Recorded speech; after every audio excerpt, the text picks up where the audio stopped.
Blog Talk Radio. Welcome to Last First Date Radio, featuring interviews with experts in dating, relating, and mating in midlife. And now, here's your host, Sandy Weiner. Hello, everybody. This is episode number 371, Offline Dating with Camille Virginia. How to get a man to ask you out in real life. What a concept. I'm Sandy Weiner, and I want to welcome you to Last First Date Radio, where we believe it is never too late for love and that a woman of value naturally attracts the respect and rewards that she deserves in life and love.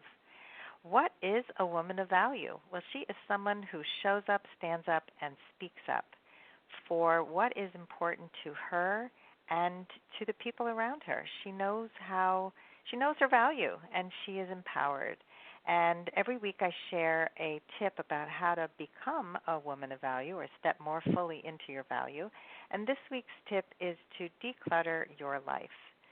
Now, lots of you have listened to Marie Kondo talk about decluttering your home, and there is a spiritual aspect to creating order in your home, but also in your entire life. And what I mean by this is when you take out the extraneous things in your life, like people who no longer belong there, relationships that are no longer serving you, stuff that just is taking up space, time, your energy. So really look at the things in your life, the people in your life that are no longer working for you, and either set a boundary or walk away, because your life is precious, and I want you to have the best life you can have. And before I bring on Camille, I want to just give a shout-out to my free Facebook group, Your Last First Date. We are a fantastic group of women over 40 who are looking for positive ways to grow and find lasting love. So if you are that woman who wants to be in a supportive environment where there is no horrible venting long posts and things that just go off the rails, which is rare for groups for single women, please join our group. We really keep this a safe and sane space for you. So remember to add the your to Last First Date, Your Last First Date on Facebook. And now for my guest, Camille Virginia. She is the founder of Master Offline Dating, and she's also the author of a new book that's coming out next week. It's called The Offline Dating Method. She helps single women who are burned out with online dating get the power to attract great men out in the real world. She spent many years pushing past her own introvertedness to master the art of creating meaningful connections. And in the process, she was asked out by hundreds of men in everyday places. She's helped women across 6 continents unlock their attraction powers to create their own happily ever after without even going online. Her book, The Offline Dating Method, comes out next week, and you can pre-order it on Amazon right now. Welcome to the show, Camille. Thanks for having me, Sandy. My pleasure. And what I forgot to say is the most important part of your bio, which is that you're also my friend. Ah, yeah. We've known each other a long time. We do. And Camille is somebody that I've always liked because she's authentic, she's kind, and she really is unique in her approach to this whole dating world. And I love the offline dating approach because so many people are very burned out with online dating. And so why do you think that's the case? Oh, well, thank you for that kind note, Sandy. I feel the same about you. You're an amazing woman. I think your work is just incredible and so authentic. I think that people have just kind of let tech take over their life, and I think that, well, it was kind of designed to do that actually by the people creating the tech, so it's not really people's fault, but what you choose to do with the tech in your life, and that includes online dating and apps, really is within your control, and I think people forget about that. So it's easy to kind of mindlessly swipe on a dating app or be behind a screen all day, but we forget that we also have the choice of we don't have to do that. You don't have to be on Facebook if you don't want to, for 3 hours a day. So the power of choice, I think, is something that women who work with me love to be reminded of, oh, yeah, I don't.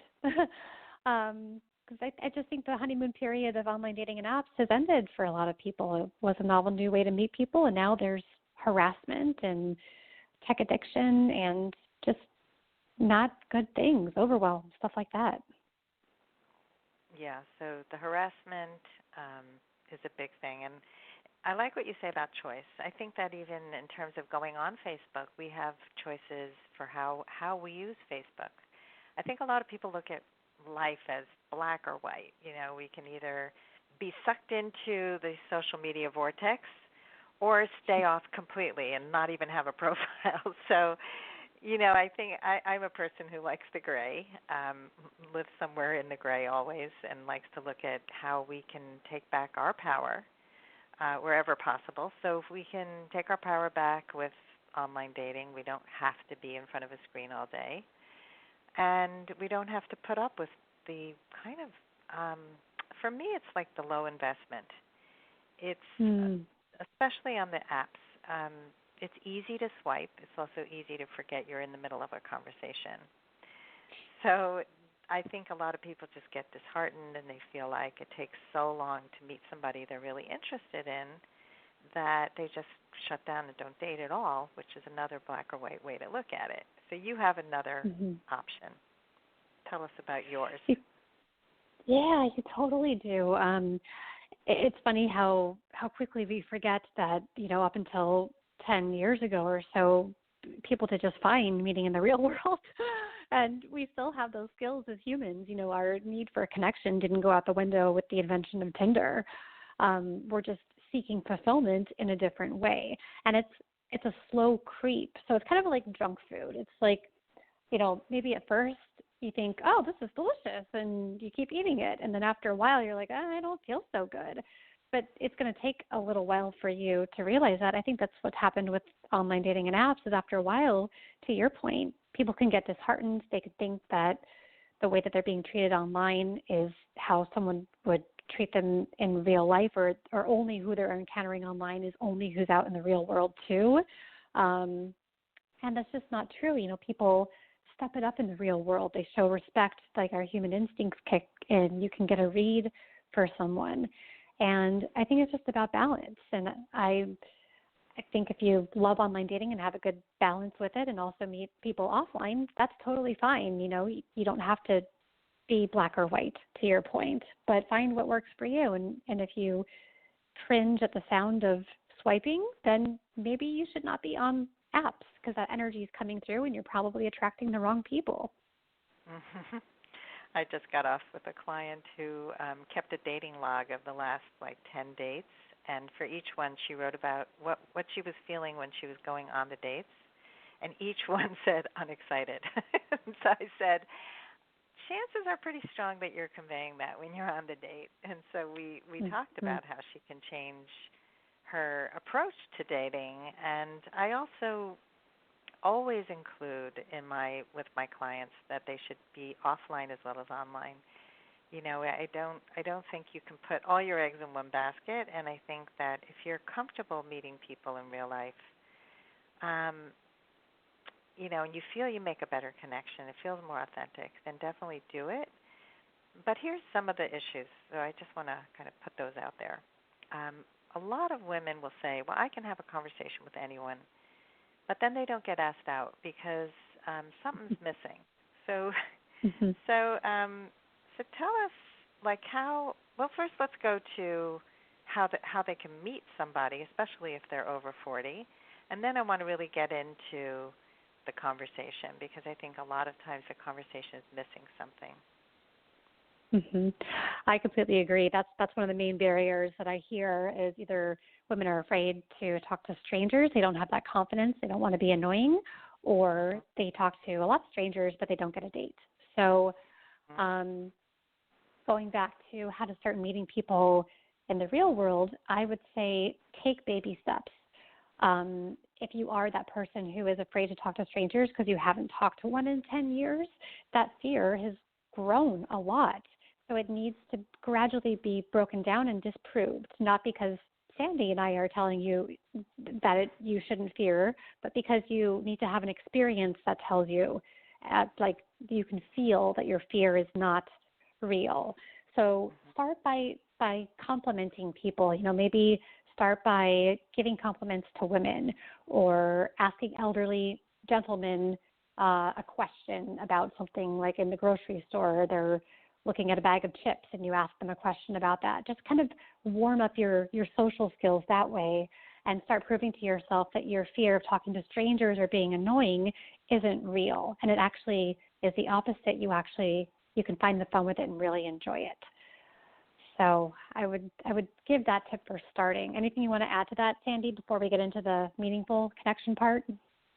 No, this is really good. I think that the baby steps, I so agree with you. I think that we always have to start with what's less scary, because if people are waiting to have a conversation with somebody they're really attracted to and they haven't practiced at all, by the time they meet this guy, terrifying. That's right. You'll be mute pretty much, or you'll sound like a total idiot, like they have in the movies where somebody's like, well, it's not very attractive. Yes, exactly. Yeah, don't put that pressure on yourself. Exactly. Yeah. So let's say people are now overcoming their fears. They're having conversations.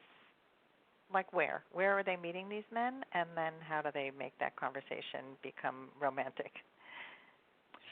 So every time you step foot outside your house is the chance to meet somebody. And I think a lot of it is just simply being aware of it. I actually took a clicker one day and I was walking down a street in Chicago, not even downtown Chicago, in the neighborhoods. And I just clicked the clicker every time I walked by an adult, so either gender, on the same side of the sidewalk as me. And after 45 minutes, I think I had passed 551 people. Wow. And so, my guess was 150, and it ended up being 400 more than that. So when you start paying attention to all the opportunities out there, when you step outside, they will start showing up. And so some concrete examples of that would be taking the bus, taking the train, going to the grocery store, picking up your dry cleaning, going to Starbucks. All those places, there are quality people within an arm's reach of you. Not to say everyone within an arm's reach is meant to be in your life, of course, but the way that you find that out is by engaging them in little ways like we're talking about, of asking a question, giving a compliment.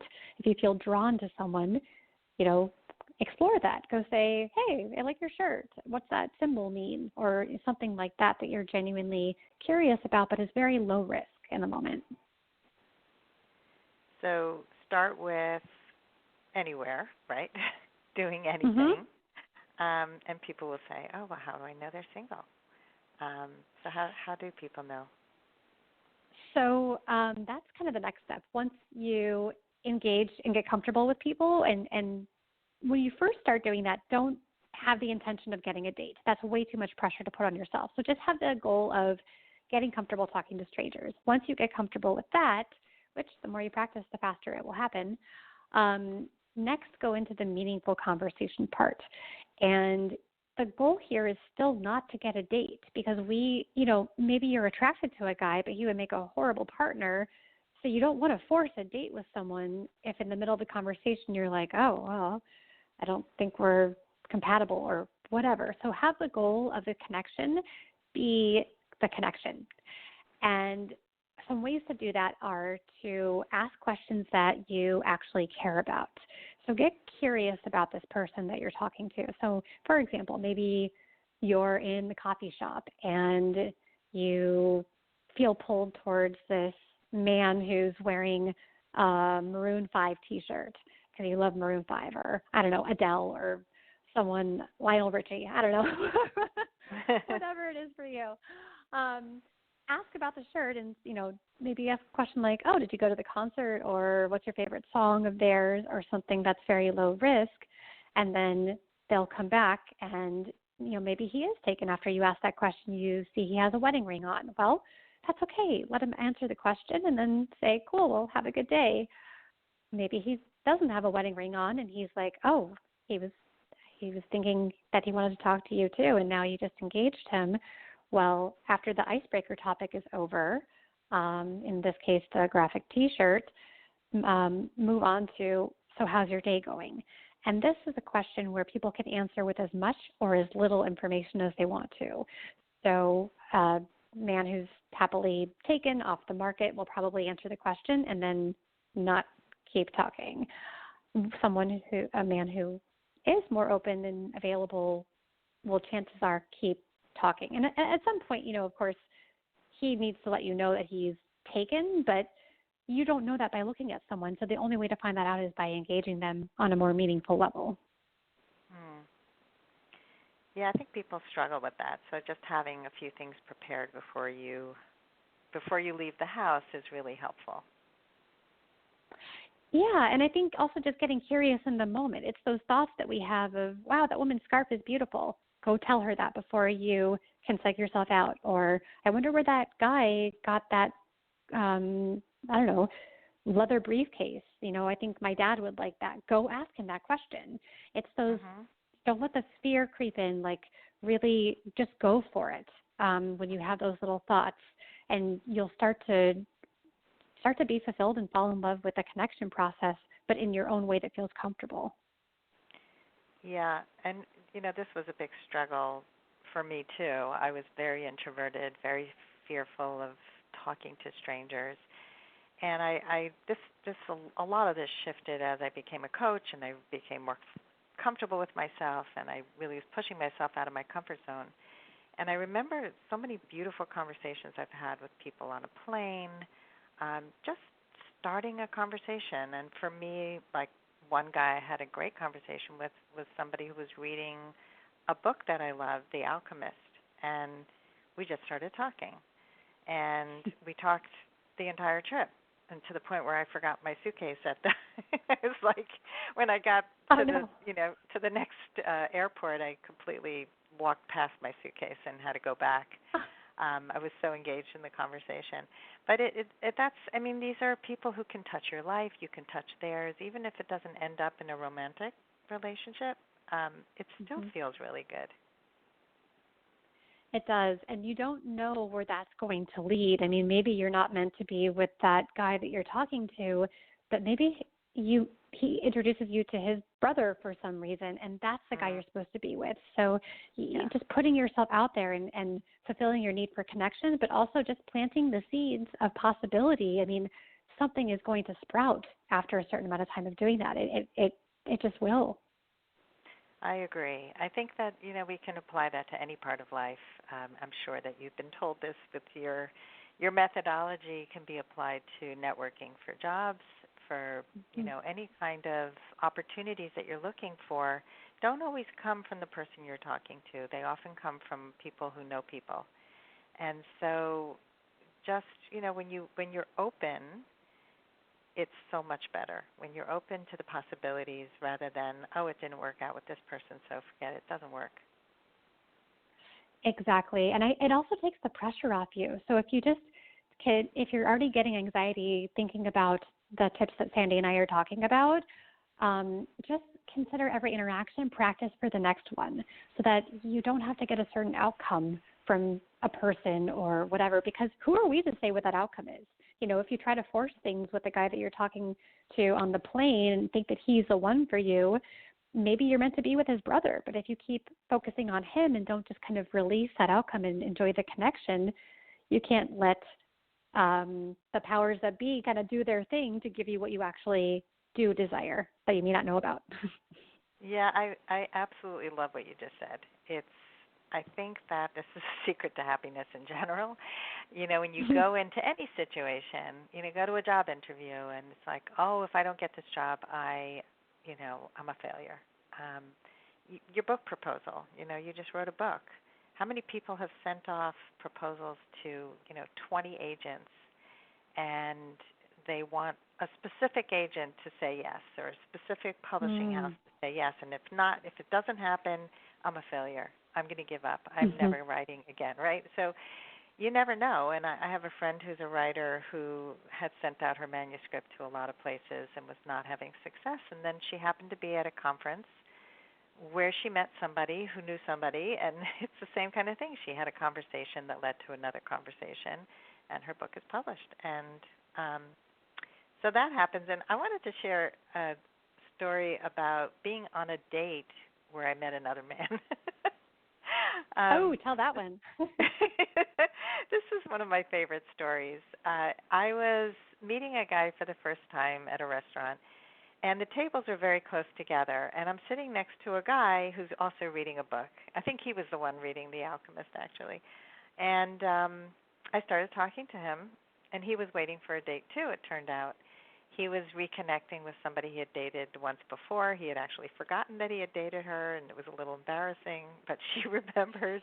And we just hit it off. And I regretted not having exchanged names or numbers because we were just talking, and we had so many connections, and then both of our dates showed up, and actually we acted like we were old friends, and and introduced each other to our dates, and it's just like, oh, this is, I don't know. It was just I learned from that experience that I should have been a little more bold and done what my brain was telling me, which is to say my name and to give him my card. And I made cards up after that with just my first name and the email that I used to use for online dating back when people sent emails. And so it didn't have any private information, but it had my photo from the online dating profiles. And I created these cards. So it would be kind of like a calling card, like people used to do back in the 1800s. So it was just an opportunity that presented itself, and because I was bold enough to talk to him, we had a great conversation. I love that.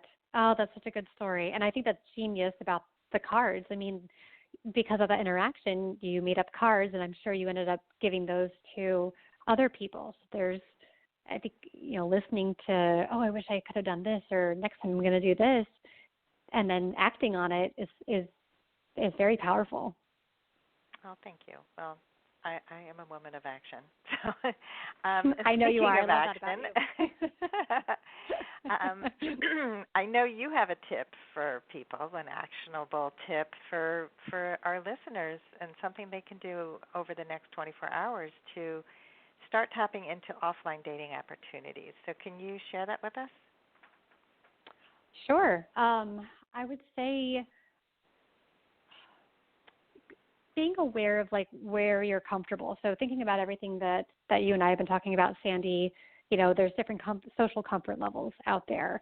So I would ask myself, what's one thing that I'm a little bit nervous about, but also sounds a little bit exciting? What's just outside your comfort zone? And I would say a good tip that could universally apply to any social comfort zone is to start going places alone. But you don't have to go for, to a whole 3-hour event by yourself if that sounds scary. It can be with existing plans with friends where you do what I call the 20-minute trick, where you show up 20 minutes early purposefully, and that gives you just enough of a window of time to get comfortable being alone. You've got people coming. You've got a reason for being there. But in that 20 minutes, it's amazing what can happen when you are by yourself, which makes you way more approachable because it lowers the fear of rejection for men. And then once you overcome that fear of, oh, I just arrived a little bit early, get comfortable with being yourself, try to keep your phone away, then you can extend it to arriving 45 minutes early and pretty soon get comfortable with going places alone. And maybe you're comfortable going some places alone but not others. That's where the tip to kind of go to the next level kicks in of, well, maybe you're comfortable, going to the museum by yourself but not to the movies. Well, try to work your way up to going to the movies by yourself. I have a client who met a guy who was also by himself at the movies. So you never know. So work your way up to the scarier things. Exactly. Yeah. Be honest with where you are right now and then see what's just outside your comfort zone and apply even just one of the tips that you and I have covered today. And you will be starting to take those steps forward. Mm-hmm. So many great tips. And I absolutely love the 20 minutes early tip. I have never heard that before. That feels doable because you already have plans. people are going to come. You'll be rescued in 20 minutes, and you're popular. Your friends will come. You're like, oh, I'm so popular. And I think for a lot of people that feels just outside the comfort zone enough to push yourself. Because I like that you say a little nervous but also excited, because all the good stuff happens in that space. Exactly. Yes. And then once you start pushing past that fear, it almost becomes a little bit addicting of like, oh, what else can I do? If I did that, what else can I do? And you start getting this momentum. It's a beautiful thing. Yeah, I love it. So, Camille, I know you have a special offer for our audience. Can you tell us a little bit about that? Sure.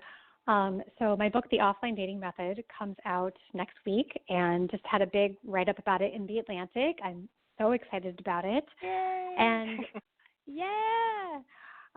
So I actually have a free 3-day challenge that follows the book. So that's something that's available right now on my website, offlinedatingmethod.com. And you can sign up. It's geared towards women, but I actually have a gender-neutral one coming in a few days. And it's 3 days to a red-hot date in the real world, and just walks you through the key tips of the chapters. And when you have the book, when you order the book, it'll give you a lot more in-depth tips, but you can also just go through the challenge and get the key tips and start going into that momentum. And also you get a free excerpt of my book with that gift. So. What a great gift. I think this is wonderful. And the link to the challenge for our audience is masterofflinedating.com/last from Last First Date. So it's masterofflinedating.com/last. And you can also check the show notes at lastfirstdate.com, which will be published in a few days.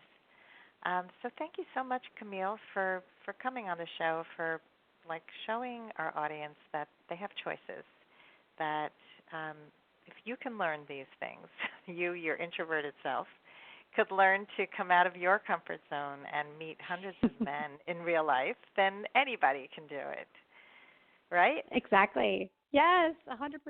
It's totally doable. Yay. So get out there, ladies and gentlemen.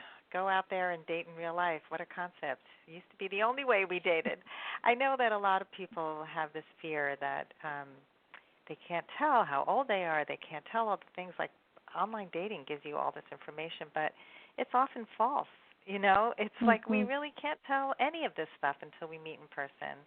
And I remember the first time I met somebody in person after my divorce, and I was like, where's your profile? It's just like, do you have a resume that I can look at? I want to verify you. But and he was a good deal younger than I was. He saw me in synagogue and came over to me and asked me out. So that, it's nice. It's nice to mix it up. You can do all offline dating, or you can have a little bit of everything, because why not? You get to design your life the way you want it. Yes. Love it. So thank you, Camille, and thank you, everybody, for listening today. And if you love our show, please rate and review it over at iTunes. We really appreciate as much as you share, rate, review. It helps our audience grow, helps more people go on their last first date.